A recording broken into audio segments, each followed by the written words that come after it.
No, Tim Tszyu. You're not catching no big fish. Errol Spence will fry you with fish grease. All right? He will fry you. I think me and Errol Spence is going to be one hell of a fight, you know. It's a banger. Do you have a message for Errol Spence and his team? Catch the big fish. Let's go fishing. Look, Tim Tszyu, you got heart, but you ain't ready. You ain't even ready for Errol Spence that haven't been in the ring since he got whooped by Terrence Bud Crawford from Pillar to Post, in which Terrence Bud Crawford made Errol Spence look like tuna fish on your aisle 9 on your local supermarket. All right? But Tim Tszyu, you're not ready for the elite level.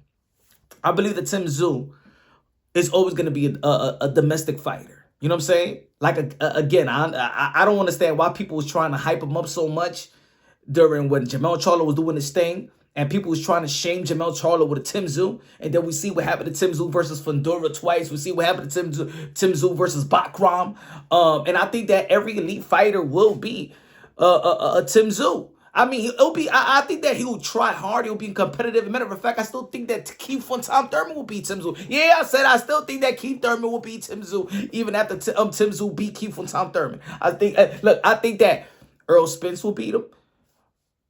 Xander Zayas will beat him. Boots Ennis will beat him. Josh Kelly will beat him.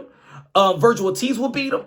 If Jermell Charlo comes back to the 154-pound division, he'll beat him. You know, I even think John Conwell will beat him. I just think that if you go to the 160-pound division, I think that Carlos Adames will beat him. I even think that Janet Beck will beat him.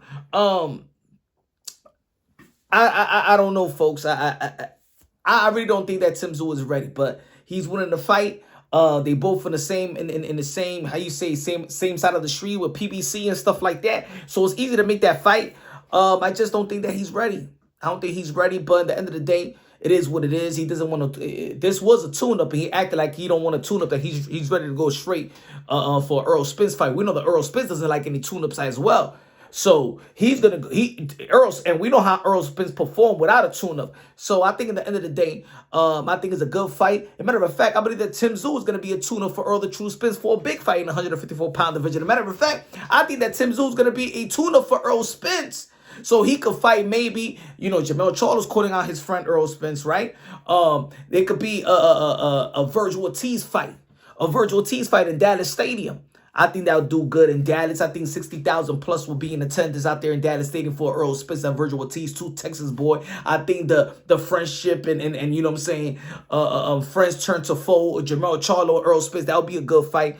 I don't know now that the Errol Spence and Thurman, it would have been good if Thurman would have beaten Fundora, and then I don't think that Errol Spence right now is prepared for Fundora right now. So look, Chuck will beat Tim Tszyu as well. So Errol Spence did say, man, you think shit is sweet? You know what I'm saying? He said you think shit is sweet. It ain't sweet, man. Ain't nothing sweet about Errol the True Spence. I'm gonna say it like that. And look, again, I think it's a good fight in the 154-pound division, and I'm not going to contradict myself. I've been saying that the 154-pound division is full of surprises. If you put the number 1 versus the number 10, if they don't, anybody could get got. We see the vulnerabilities in a lot of people, including Tim Tszyu, Fundora. We even see the vulnerabilities in 154 when Bud Crawford was there versus Madrimov. I think Madrimov will beat Tim Tszyu.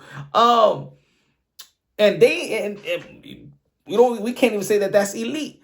I think that Tim Tszyu is too flat-footed for these fighters. I think he's highly predictable. He got the heart, he got cojones, he got a fighting spirit. But I think skillfully, I don't think so. And now he cut easy. You know what I'm saying? Full head. Now he got this cut to worry about.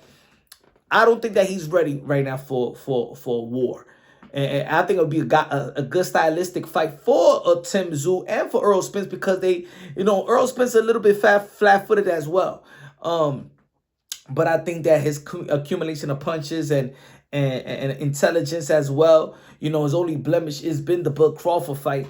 I think that Kell Brook would have beaten Tim Tszyu. You know what I'm saying? Even after the Triple G. That's how much I really don't I never got into the hype. I never got in that wagon, the Tim Tszyu wagon. Even when he hasn't had a loss, I just didn't understand why people would try to shame everybody else with a Tim Tszyu.